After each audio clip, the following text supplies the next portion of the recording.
Hola, estamos en álgebra y trigonometría en la unidad 3 de polinomios, en la parte de algoritmo de la división, teorema fundamental del álgebra y ceros polinomiales. Comenzamos este estudio con la definición de funciones polinomiales. Una función f la vamos a llamar polinomial de grado n y con coeficientes reales si la función f de x tiene esta estructura. Será igual a sub nx a la n más a sub n menos 1x a la n menos 1 más, y así podemos continuar, más a sub 1x hasta llegar a más a sub 0, con la condición de que el coeficiente que acompaña a x a la n, que se llama el coeficiente principal, sea diferente de 0, n será un entero no negativo y todos estos coeficientes, a sub 0, a sub 1, en fin, hasta a sub n, serán números reales. Dado el número no negativo n, podemos caracterizar los polinomios dependiendo de lo que se conoce su grado, es decir, el número n. En el caso particular, cuando n es 0, vamos a hablar de que el polinomio es una función constante. Cuando n es 1, tendremos un polinomio de grado 1 o una función lineal que su estructura general es mx, y igual a mx más b, con m diferente de 0.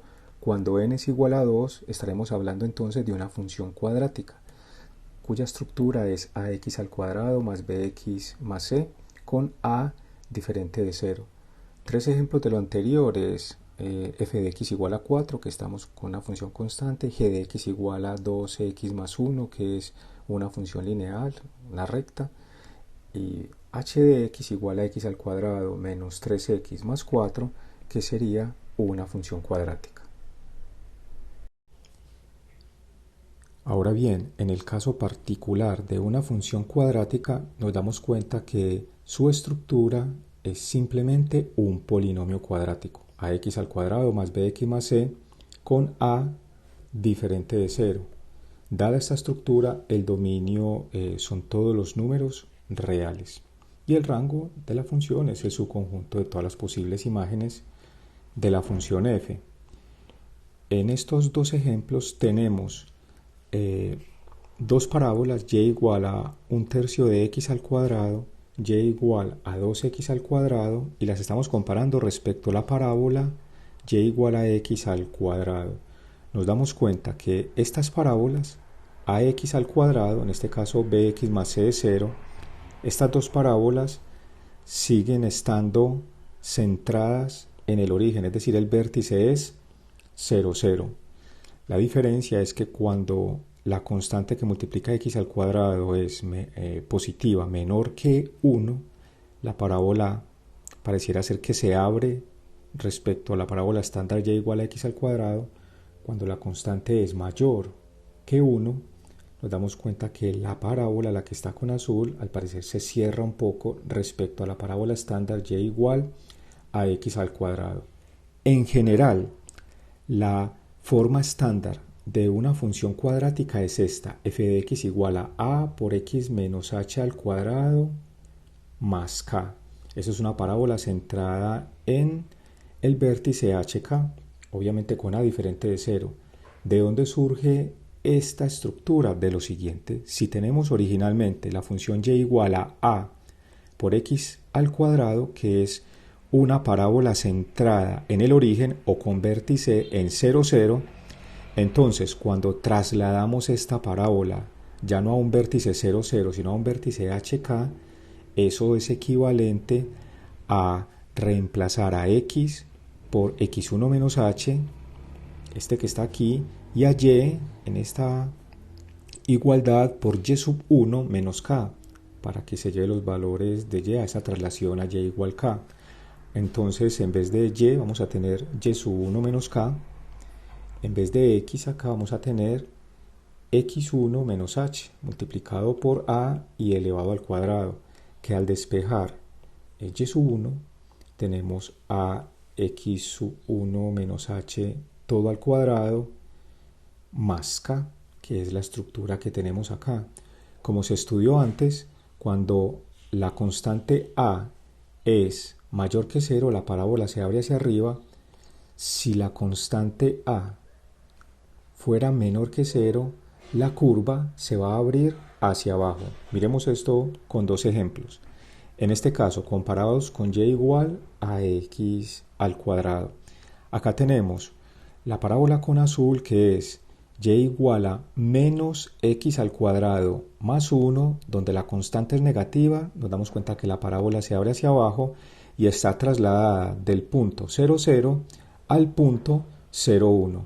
Aquí h es 0 y k es 1. Entonces 0,1. Este sería el vértice de la nueva parábola. Y en este caso tenemos y igual a x menos 2 al cuadrado menos 3, o sea x más 2 al cuadrado menos 3.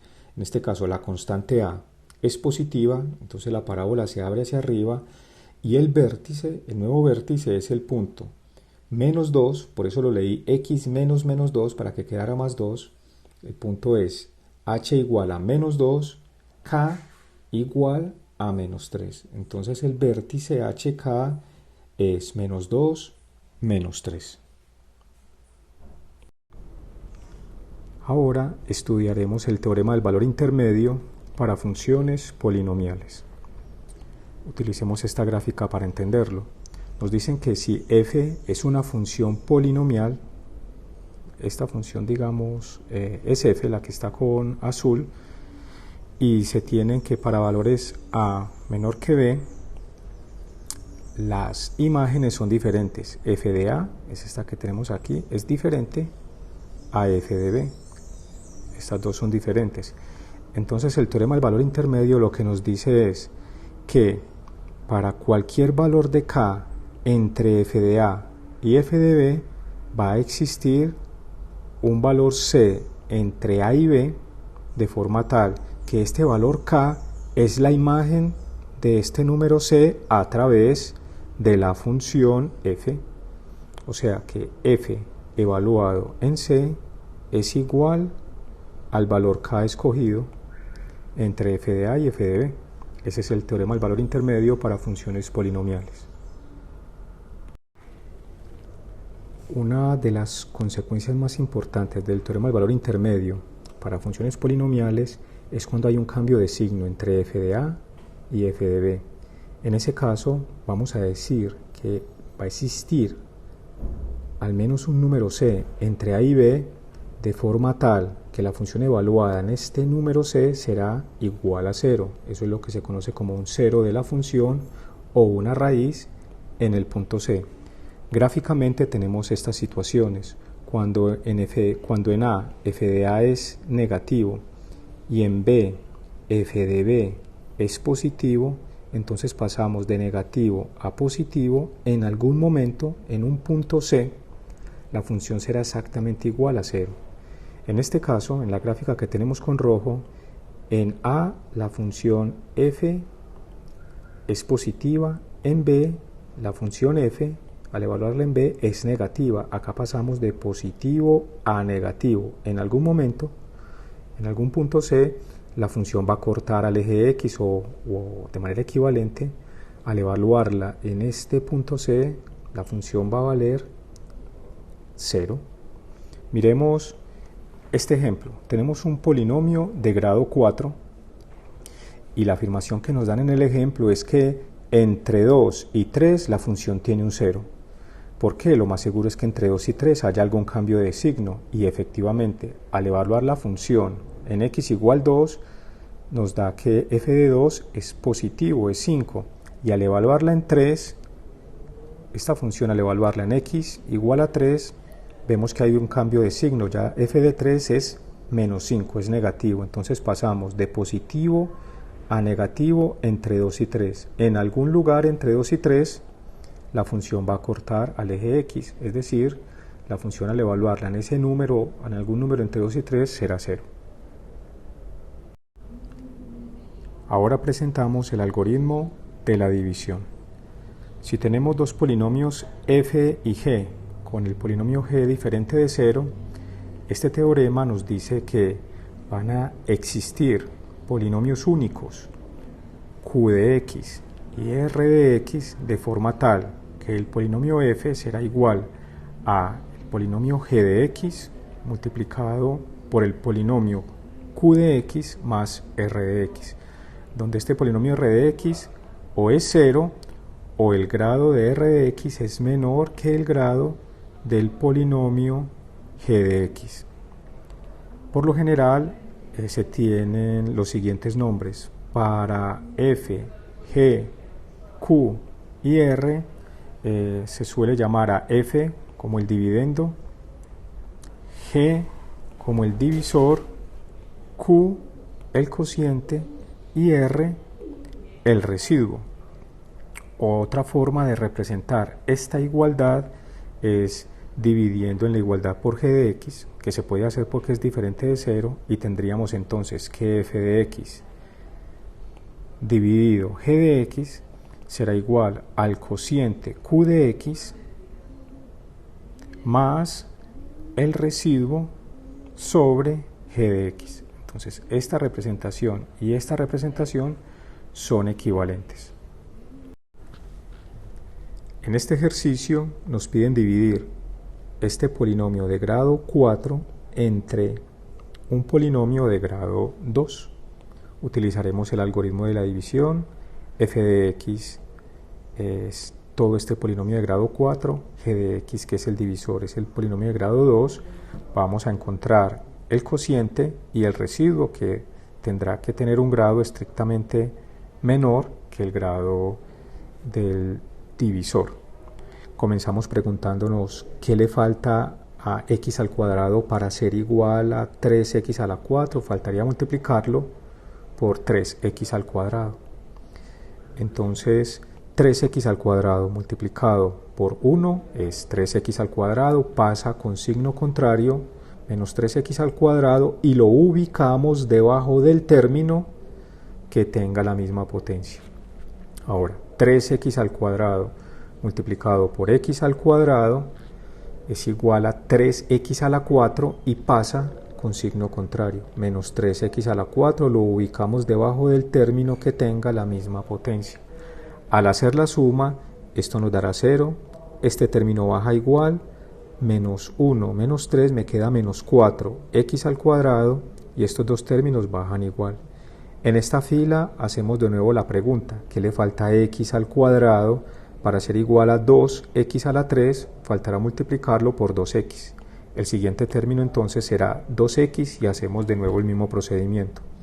2x multiplicado por 1 es 2x, para acá pasa con signo contrario, menos 2x, y lo ubicamos debajo del término con la misma potencia. 2x multiplicado por x al cuadrado me va a quedar 2x a la 3, pasa con signo contrario, menos 2x a la 3, lo ubicamos debajo del término con la misma potencia y hacemos la suma.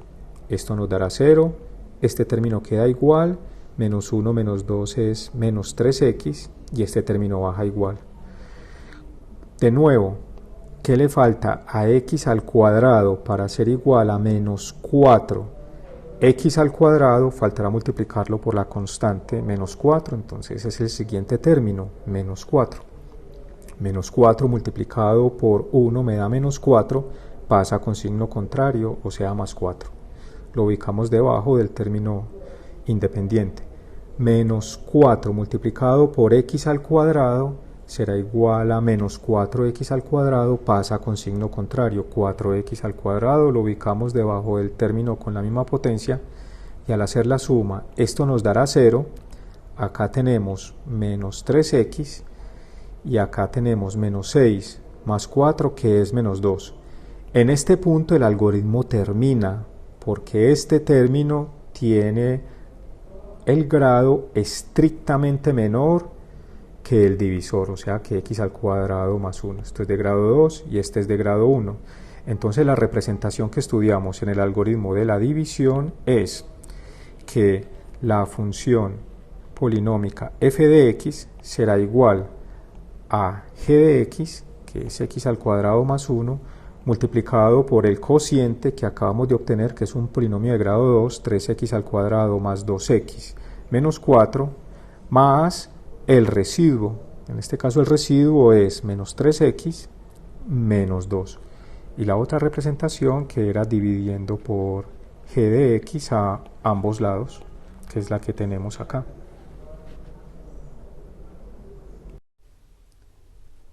Dos de los teoremas más importantes en álgebra de polinomios son el teorema del residuo y el teorema del factor. Estudiemos el teorema del residuo, que nos dice que si tenemos un polinomio f de x dividido entre x menos c, el residuo será igual al polinomio evaluado en el número c.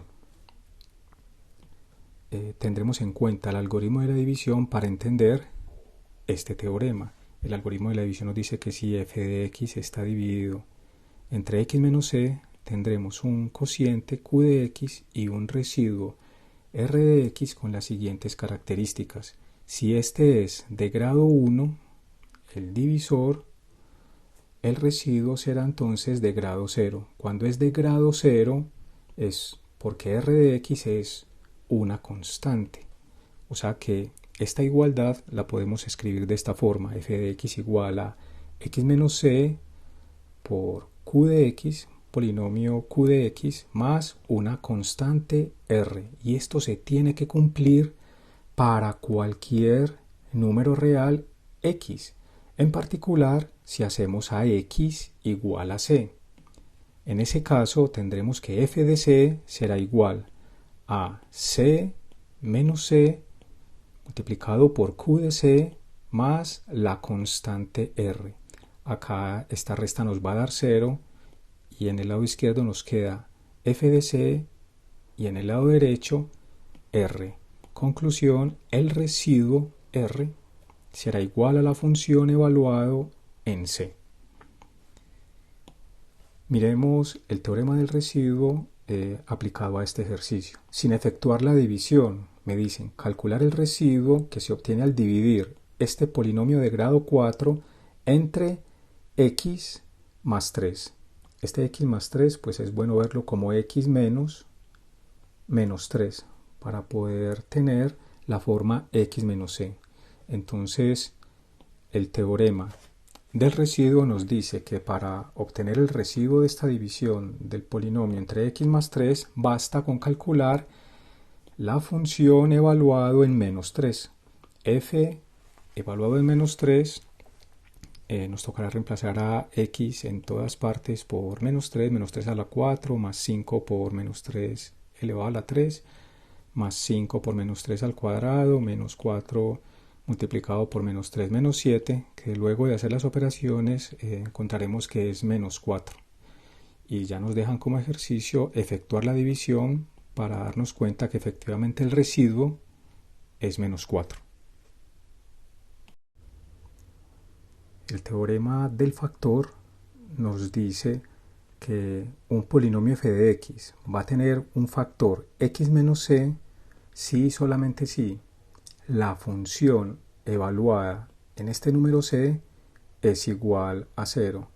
Esto tiene que ver con el algoritmo de la división inicialmente, porque podemos escribir la función f de x como x menos c por un cociente q de x más un residuo r de x.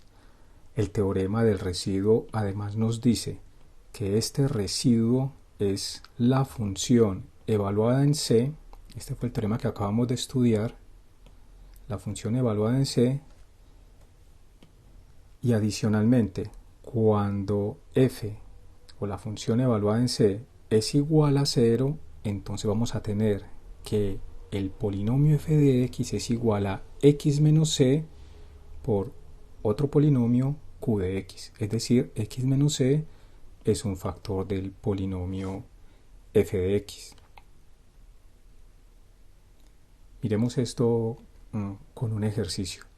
Por medio del teorema del factor, demuestre que x menos 5 es un factor de este polinomio de grado 3.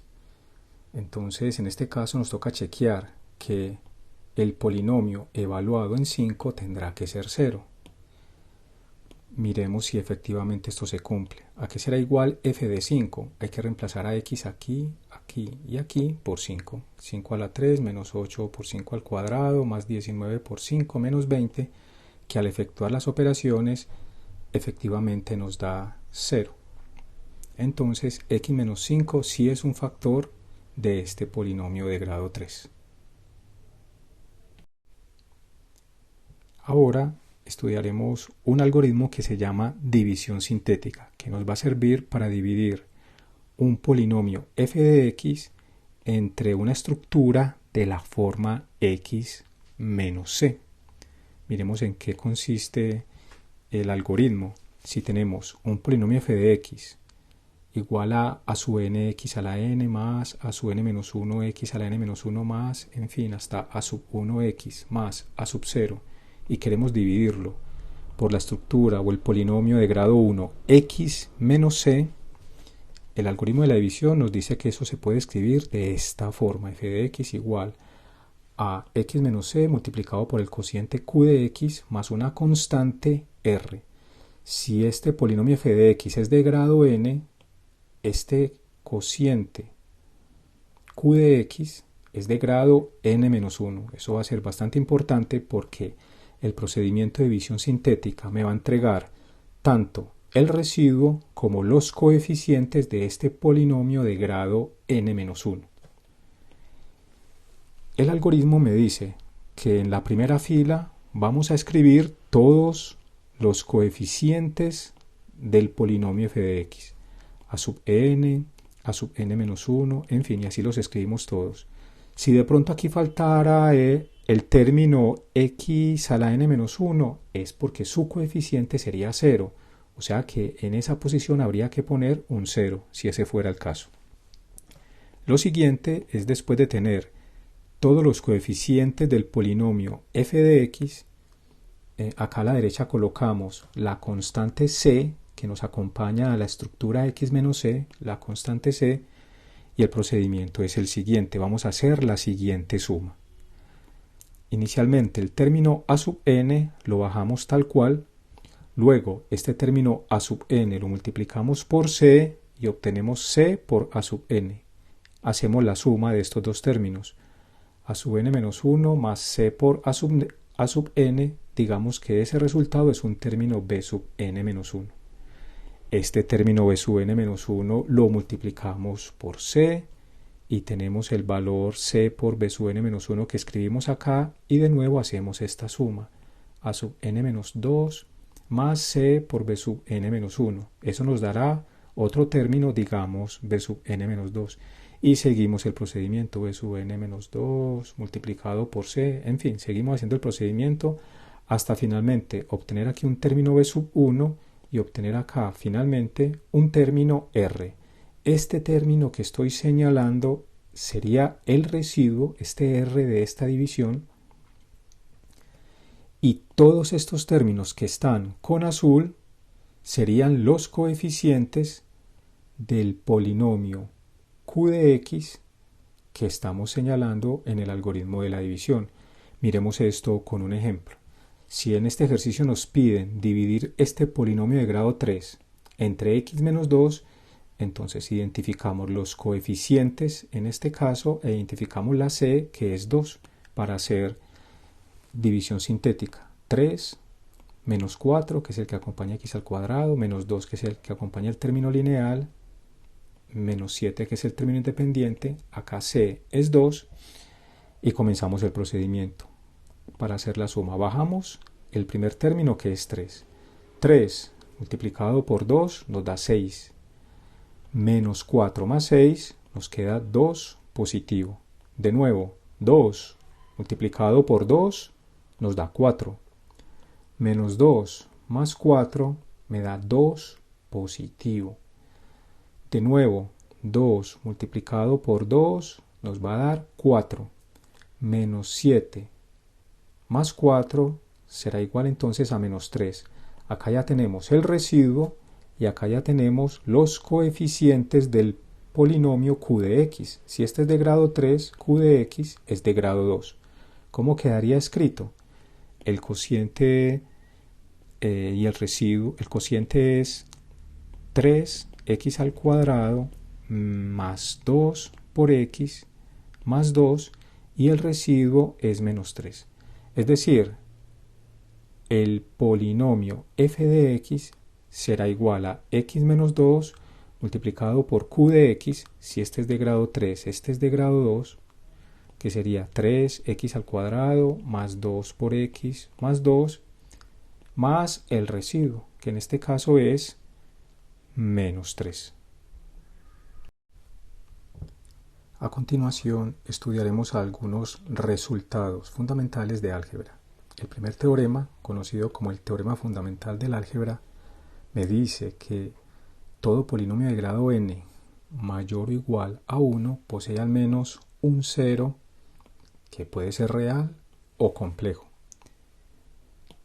El siguiente teorema, que se conoce como el teorema de factorización completa para polinomios, me dice que dado un polinomio f de x de grado n mayor o igual que 1, entonces existen n números complejos, z1, z2 hasta zn, no necesariamente distintos, tales que el polinomio se puede escribir de la siguiente forma, como una constante a multiplicado por x menos z1 por x menos z2, en fin, hasta x menos zn. Estos serían todos los factores del polinomio.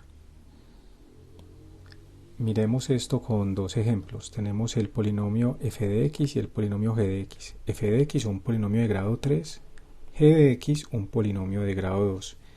F de x se puede factorizar como menos 6 multiplicado por x más un tercio por x más y por x menos y. Queda como ejercicio expandir esto para obtener el polinomio original. Entonces en este caso menos un tercio menos y e y serían los ceros de este polinomio. Para el polinomio g de x, que es un polinomio de grado 2, tenemos que la factorización es x menos 1 por x menos 1, o sea x menos 1 al cuadrado. En este caso los dos términos son iguales, los ceros son 1 y 1. Por eso mencionábamos acá que los valores no necesariamente tenían que ser distintos. Recordemos que un número real es un número complejo con parte imaginaria igual a 0. Dado lo que ocurre en este segundo ejemplo, consideremos lo que se conoce como la multiplicidad de una raíz. Si x menos c se repite m veces en la factorización de un polinomio f de x, entonces c es un cero de multiplicidad m en el polinomio f de x. Miremoslo en el siguiente ejemplo. Si tenemos que el polinomio f de x se puede escribir como x multiplicado por x menos 1 al cuadrado multiplicado por x menos 4 elevado a la 3, recordemos que este x es como si fuera x menos 0. Eso va a ser importante para darnos cuenta que aquí estamos hablando de tres raíces diferentes: 4, 1 y 0. La raíz 4 tiene multiplicidad 3, la raíz 1 tiene multiplicidad 2 y la raíz 0 tiene multiplicidad 1. El teorema 3 habla del número exacto de ceros de un polinomio y me dicen que cuando tenemos un polinomio de grado n y adicionalmente cada cero de multiplicidad m se cuenta m veces, entonces este polinomio tendrá precisamente n ceros. Miremos eso en este ejercicio. Tenemos una función f de x de grado 5 y nos piden factorizarla y encontrar sus ceros. Al factorizarla podemos sacar factor común x a la 3, que quedaría multiplicado por x al cuadrado menos x menos 2. Pueden verificar que el producto da lo de arriba. Y este polinomio de grado 2 que tenemos en el paréntesis podrá factorizarse como x más 1 por x menos 2. Nos damos cuenta entonces que los ceros del polinomio f de x son el 0 de multiplicidad 3, porque este está elevado a la 3, el menos 1 de multiplicidad 1 y el 2 de multiplicidad 1. Importante darse cuenta que aquí es un menos 1 porque la estructura que tenemos aquí, x más 1, en realidad es x menos menos 1. Entonces, de ahí es que la raíz o el cero es menos 1. Estudiaremos ahora la ley de signos de Descartes o el teorema de Descartes, que es un teorema de conteo. Este teorema no me halla raíces, sino que me cuenta la cantidad de raíces que pudiera tener un polinomio con ciertas características. ¿Cuáles son las características? Si tenemos un polinomio, primero, con coeficientes reales y segundo, con término independiente no nulo, podremos aplicar el teorema de Descartes. ¿Y este teorema qué es lo que va a contar?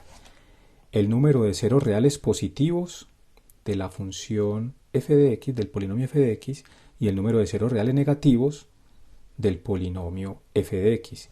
Y eso va a tener que ver con el número de variaciones de signo del polinomio f de x o del número de variaciones de signo del polinomio f evaluado en menos x. La cantidad de ceros reales positivos será igual a ese número de variaciones o será menor que ese número por un entero par. Y acá me dicen que los ceros reales negativos del polinomio f de x será igual al número de variaciones de signo de f evaluado en menos x o será menor que ese número encontrado por un entero par. Entendamos esto con un ejemplo. Tenemos un polinomio f de x de grado 5, término independiente no nulo. Podremos aplicar entonces el teorema de Descartes y vamos a hacer el conteo de signos en f de x, que en este caso de acá pasa de positivo a negativo. Hay una variación, de negativo a positivo hay otra variación, de positivo a positivo no hay variación y de positivo a negativo hay una variación. Total de variaciones 3.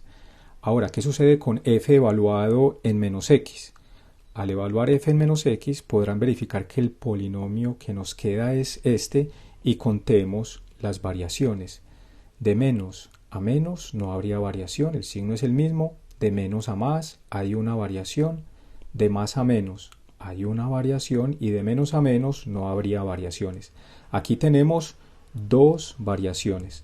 Entonces, ¿para qué sirve este 3 y para qué sirve este 2? Para decir que el número de ceros reales positivos del polinomio es 3 o un número menor que 3 par, o sea 3 o 1, y en este caso el número de ceros reales negativos del polinomio será igual al número de variaciones de signo de f evaluado en menos x, que en este caso las variaciones fueron 2, o es menor que ese número por un entero par, en este caso sería 2 o sería 0. Y eso es lo que tendríamos acá en el resumen. Raíces reales positivas 3 o 1, raíces reales negativas 2 o 0. Ahora estudiaremos los ceros racionales e irracionales conjugados asociados a un polinomio. Comencemos con los ceros racionales. Si tenemos un polinomio de esta forma, a sub nx a la n más a sub n menos 1x a la n menos 1 más a sub 1x más a sub 0, identificando a sub 0 como término independiente y a sub n como coeficiente principal, entonces los ceros racionales o las raíces racionales de la forma c sobre d van a cumplir lo siguiente. El numerador c será un factor del término independiente. El denominador d será un factor del coeficiente principal a sub n. Y estos dos términos estarán simplificados, es decir, c y d no tienen factores comunes excepto el 1. Ese para el caso de los ceros racionales. En los ceros irracionales conjugados lo que tenemos es que si nos dan un polinomio con la condición de que tiene coeficientes enteros, entonces si tenemos una raíz de esta forma, s más t por raíz de u, o sea, eso es un cero irracional, pues que sea irracional con s y t racionales, la única condición es que 1 es un cuadrado perfecto para que esta raíz de irracional, si esto es una raíz, entonces este teorema lo que nos dice es que C sub 2 igual a esta estructura S, ya no con más sino con menos, T multiplicado por raíz de U, también será un cero del polinomio P de X. Entendamos este teorema 4 y 5 con un ejemplo. Me dicen, halle todos los ceros de este polinomio de grado 3. Vamos a identificar los coeficientes. Término independiente menos 4, coeficiente principal 1. 1, coeficiente principal, término independiente menos 4. Entonces, las posibles raíces serán, raíces racionales, serán de la forma los divisores de a sub 0, los divisores de menos 4, dividido los divisores, todas las posibles combinaciones, los divisores de el coeficiente principal. En este caso, como el coeficiente principal es 1, entonces los candidatos serían los divisores de menos 4, que serían más menos 4, más menos 2, más menos 1, y todos estos divididos por los divisores de a sub 3, que en este caso sería más menos 1, entonces quedarían estos candidatos. Ahora, aquí ya no hay una regla, sino nos tocaría ensayar utilizando, por ejemplo, división sintética, cuál de estas posibilidades, aquí tenemos 2, 4, 6 posibilidades, cuál de ellos nos dejaría un residuo 0. Vamos a probar con división sintética, por ejemplo, para uno de los candidatos que es menos 4. Sacamos los coeficientes del polinomio f de x, 1, 2, menos 9, menos 4, con división sintética con c igual a menos 4, y luego de aplicar división sintética como se estudió anteriormente, nos damos cuenta que aquí obtenemos un 0, y estos serían los coeficientes del cociente o el polinomio de grado ya no 3 sino 2. Es decir, el polinomio f de x se va a poder escribir como x menos c, o sea x menos menos 4, o sea x más 4. Este sería un factor multiplicado por el cociente, que sería un polinomio de grado 2 con coeficientes 1, menos 2 y menos 1, o sea x al cuadrado multiplicado por 1, x multiplicado por menos 2, o sea menos 2x, y el término independiente menos 1. Luego, para factorizar q de x, que es un polinomio de grado 2, podemos utilizar fórmula general que se ha estudiado anteriormente para darnos cuenta que las raíces son 1 más raíz de 2 y 1 menos raíz de 2. Conclusión, este polinomio f de x se va a poder escribir como x más 4 multiplicado por x menos c sub 1 por x menos c sub 2, donde c sub 1 utilizamos uno de los signos, en este caso 1 menos raíz de 2, c sub 2, 1 más raíz de 2. Finalmente, estudiaremos los ceros conjugados complejos. Este teorema que nos dice, si tenemos un polinomio f de x con grado n mayor que 1 y con coeficientes reales, entonces, si este número complejo, z igual a más bi, con la parte imaginaria diferente de 0, si este z es un cero complejo del polinomio, entonces su conjugado, o sea, z conjugado igual a menos b por i, también será un cero del polinomio. Miremos esto con un ejemplo. Tenemos este polinomio de grado 3 con coeficientes reales. Entonces vamos a intentarlo factorizar. En principio podemos agrupar estos dos términos, y estos dos términos acá vamos a poder sacar factor común x al cuadrado y acá factor común 4.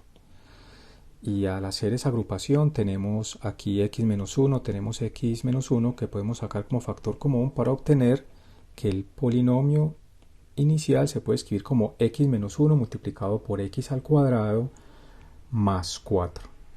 Ahora, si queremos seguir factorizando, esta parte cuadrática nos va a entregar raíces complejas. Es decir, si igualamos a 0, x al cuadrado más 4 igual a 0, obtendremos que las soluciones son raíz de 2i y menos raíz de 2i. Acá tendríamos entonces las dos raíces, la raíz compleja y su conjugado. Esta sería la escritura del polinomio p de x con raíces reales, raíces complejas, donde está la raíz compleja y su conjugado. Finalmente, el teorema 7 concluye diciendo que todo polinomio con coeficientes reales se podrá expresar como un producto de factores lineales y o cuadráticos con coeficientes reales, es decir, podríamos dejar el polinomio escrito de esta forma, donde esto es un término lineal y esto es un término cuadrático. Y eso sería todo lo de esta parte.